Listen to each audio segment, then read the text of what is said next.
What's going on? Michael Petty here. I am currently at work.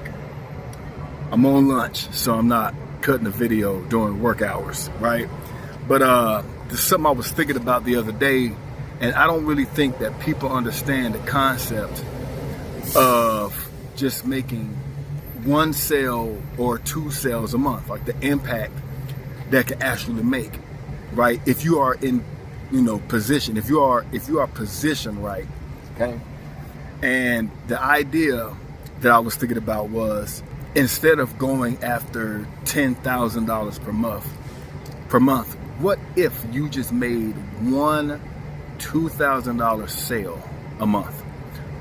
Understanding the fact that the same work you do to make a $20, $50 sale is the exact same thing you're going to have to do to make a $2,000 sale, right? With that in mind, one sale a month of $2,000, that's an additional $24,000. Now here's the idea. If you're currently earning, let's say $30,000, if you increase your income by $24,000 for the year, would that upset you? Would that upset you, right? Will your job give you an additional $2,000 a month raise? I doubt that.